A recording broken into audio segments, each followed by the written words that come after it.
Thomas Hardy, Wessex Tales, a tradition of 1804.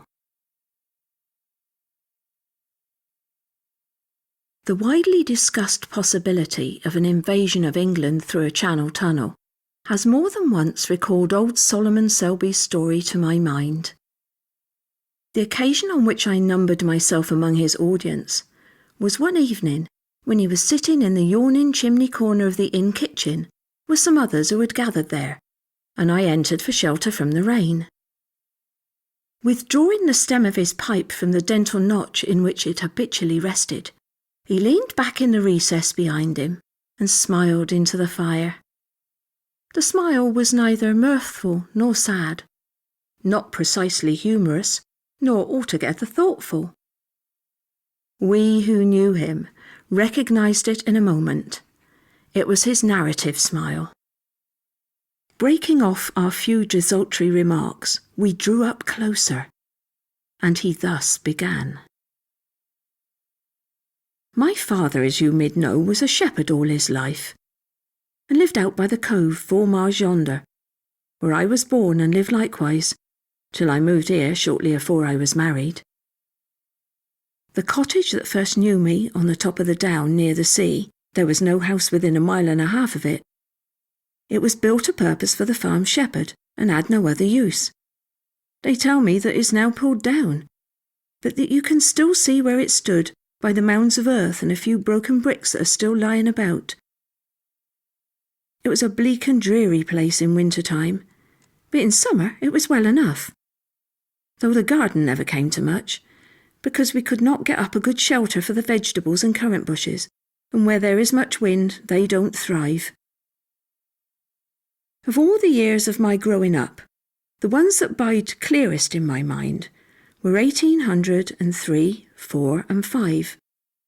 This was for 2 reasons.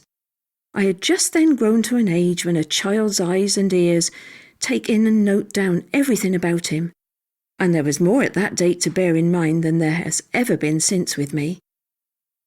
It was, as I need hardly tell 'ee, the time after the first peace, when Bonaparte was scheming his descent upon England. He had crossed the great Alp mountains, fought in Egypt, drubbed the Turks, the Austrians and the Prussians, and now thought he'd have a slap at us.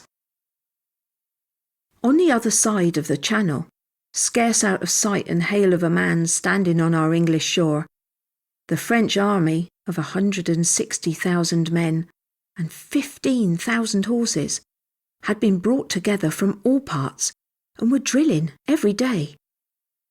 Bonaparte had been 3 years a-making his preparations, and to ferry these soldiers and cannon and horses across, he had contrived a couple of 1,000 flat-bottomed boats. These boats were small things, but wonderfully built.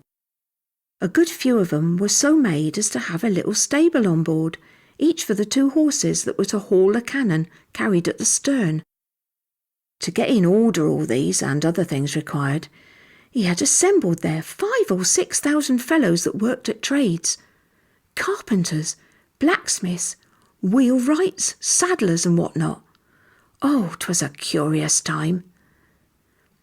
Every morning, neighbour Boney would muster his multitude of soldiers on the beach, draw 'em up in line, practise 'em in the manoeuvre of embarking, horses and all, till they could do it without a single hitch. My father drove a flock of ewes up into Sussex that year, and as he went along the drover's track over the high downs thereabout, he could see this drilling actually going on. The accoutrements of the rank and file glittering in the sun like silver. It was thought, and always said by my Uncle Job, sergeant of foot, who used to know all about these matters, that Bonaparte meant to cross with oars on a calm night. The grand query with us was, where would my gentleman land?